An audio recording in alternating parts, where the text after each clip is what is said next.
Get ready for an epic battle in the Marvel Universe as Captain America meets the Punisher. What happens when a symbol of justice collides with a vicious vigilante? Who will emerge victorious, and how will the conflict alter the Marvel landscape? Don't miss out. Let's unravel the thrilling story together. But before we go into the video, make sure to give us a like and share. Don't forget to subscribe to our channel Cartoonverse and hit the bell icon for regular notifications. Without any further ado, let's get right into the video. The Civil War comic series from 2006 was written by Mark Millar and illustrated by Steve McNiven. In the Marvel Universe, a Superhuman Registration Act has been passed, requiring any individuals with paranormal abilities to register with the government. People who do not register are considered criminals. Some heroes, such as Iron Man, consider this as a natural extension of superhumans' roles in society, as well as an acceptable request. Others see the act as an assault on their civil liberties. Captain America is currently leading an underground resistance effort against the new law. After a bloody battle, Bill Foster, the anti-registration hero known as Goliath, was killed.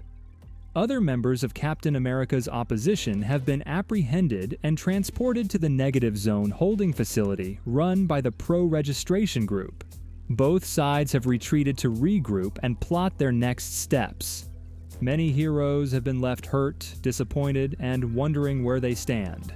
While some of Captain America's comrades have sided with Tony Stark, Spiderman has abandoned the pro-registration cause. Jack-Lantern and the Jester, members of a newer and more ruthless Thunderbolts team, were tasked with tracking down Spider-Man. After nearly killing him, the criminals were shot down by the Punisher, who transported Spider-Man's battered body to one of Captain America's safe houses. The Resistance now has Frank Castle on their side. In the arid expanse of Arizona, at a SHIELD base, Commander Maria Hill engaged in a conversation with Dr. Pym. They went into the complexities of the new initiative heroes and the training schedule for the redesigned Greek gods. During the meeting, Maria commended the balance provided by both the Avengers in New York and the Champions in California. She praised the smart move of transforming Hermes into a former track star and wondered if it was the brainchild of Reed Richards or Dr. Pym himself. However, Dr. Pym revealed that it was Tony Stark who came up with the brilliant idea of making Aphrodite a former supermodel.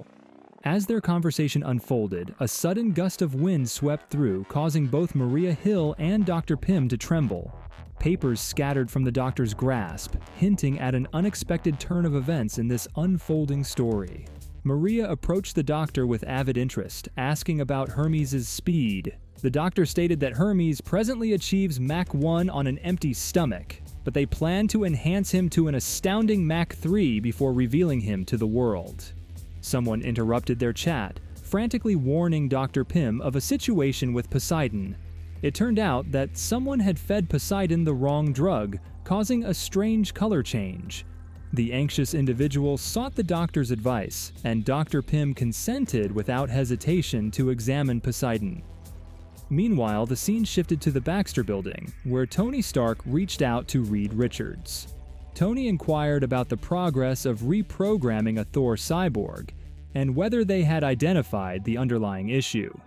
Reed responded, acknowledging that it was too late for Bill Foster, but assured Tony that the blockers implemented in the cyborg's head would prevent him from causing harm during the upcoming significant push. The interconnected web of challenges and characters continued to unfold as they navigated the complexities of their extraordinary world.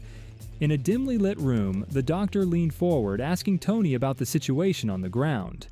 Tony responded confidently, stating it's just as he predicted on his probability map. Crime figures, Tony shared, haven't seen such improvement since Eisenhower's era, bringing genuine joy to everyone. Meanwhile, at the Baxter Building, anxiety rose as the Punisher infiltrated discreetly, seeking to obtain information about the elusive No. 42 facility. Desperate for help, he called Captain America, underlining that 38 alerts had gone undetected. Captain America did, however, voice alarm. warning that the system would perceive any contact as an invasion. Worried, he revealed that Sue mentioned Reed modeling their security on the human immune system this month. However, the Punisher calmed him, saying that his dampers made him invisible to cameras and trip beams. The stakes were enormous, but the Punisher's confidence and stealth abilities appeared to shift the balance in their favor. In the secure confines of his safe house, Captain America leaned in, absorbing every word as Punisher, his trusted ally, divulged critical information. The atmosphere was tense, a palpable urgency hanging in the air. Punisher, with a demeanor hardened by experience, shared the news that he had successfully breached the elusive data house. Captain America, his eyes reflecting unwavering determination, seized the opportunity to gather intelligence on the forwarding number 42 complex. With a sense of command, Captain America directed his focus towards the Punisher, urging him to unveil the intricacies of the super prison in the negative zone. He demanded details, the very dimensions of the compound, the space his comrades would have to navigate, and the web of access points carefully constructed by their captors. Punisher responded bluntly. He offered a warning, a sharp reality check on the unparalleled degree of security encircling the building. He underscored that this compound provides more protection than anything he has ever seen, his voice bearing the weight of expertise, and stated that they will need far more than their grunt crew to get these individuals out. The weight of the situation weighed in the air as Captain America faced the challenges ahead. With determination engraved over his features, he realized that liberating his colleagues from the fortress-like super prison would necessitate a detailed strategy formed in the crucible of unflinching resolve. As the weight of the challenge settled in, Captain America's mind raced, formulating a strategy to overcome the odds and free his comrades from the highly guarded prison in the negative zone. In the city of Atlantis, Sue Storm approached Namor, questioning whether he would stand by Captain America's side. With a stern refusal, Namor declared Earth's power struggles as inconsequential as the tides are to Sue. He urged her to convey to Captain America to cease exploiting their unique connection. Sue fiercely denied having a particular relationship with Namor, but he saw through her words.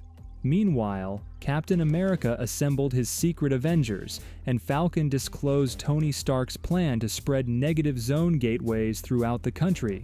Falcon possessed the code for the Rikers Island portal, and Captain America, determined to intervene, learnt of an upcoming attack by S.H.I.E.L.D. and the Thunderbolts against Tony's men. As tensions rose, the complicated web of alliances and conflicts laid the groundwork for a clash that could change the fate of Earth. In a dimly lit hideout, Diamondback summoned two notorious villains, Plunderer and Goldbug, to clarify their secretive discussion. The unexpected arrival startled Johnny Storm and Captain America. In the tense atmosphere, Punisher swiftly fired warning shots, but the villains seemed unperturbed. Captain America, fueled by surprise and frustration, turned on Punisher, unleashing a fierce confrontation. Strangely, Punisher refused to fight back, leaving his aggressor puzzled. As the tension escalated, the comic scene shifted to Connecticut, where Tony Stark stood alongside Miriam, a grieving mother whose child had perished in a tragic explosion. Tony had constructed a serene garden in memory of the lost children. Overwhelmed with gratitude, Miriam expressed her heartfelt thanks to Tony for his compassionate gesture. The garden served as a poignant tribute, a place where memories bloomed amid sorrow. Doctor Strange sat cross-legged in his icy sanctuary at the North Pole, deep in meditation. Contemplating the chaos of the superhuman conflict, he felt a sense of detachment, unsure of where he stood in the unfolding drama. Meanwhile, across the comic panels, the scene shifted to Rikers Island. The secret Avengers, armed with stolen blueprints from Mr. Fantastic, ventured through the enigmatic negative zone portal. There, they collided with Tony Stark's formidable forces. With tensions high, Tony announced that he had a spy among Captain America's crew. To everyone's surprise, Captain America quietly stated that he knew it was Tigra all along. Tony, taken aback, asserted that only 4 persons had access to this information. Suddenly, Ant-Man moved forward, revealing himself as the Mole and transforming into the Young Avenger's expert shapeshifter. Intrigue grew as the Young Avenger revealed that he had replaced Hank Pym following a sophisticated drugging scheme. The story then moved to Arizona, where the 2 opposing teams faced off, bracing for the upcoming combat amid the eerie confines of the Negative Zone. The stage was prepared for a battle, and the suspense hung in the air like a storm on the way. Who will win this battle? Don't forget to subscribe and set the notification bell to find out what happens in the future edition. Until then, bye.